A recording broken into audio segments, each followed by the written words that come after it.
LangShop translates the legal pages automatically when you launch the process of translation the first time.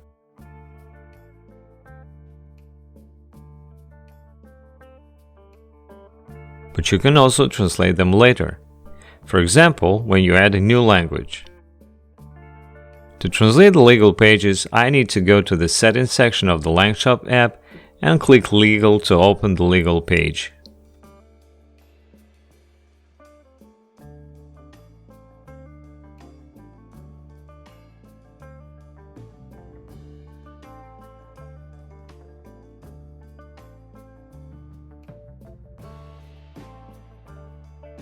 If I add a language and decide to translate my content into it manually, the legal pages will not be translated.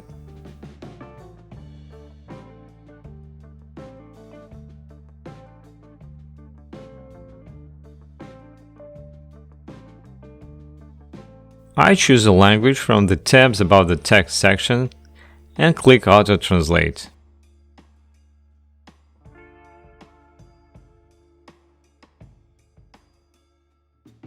When the LangShop app finishes translating the text, I click Save.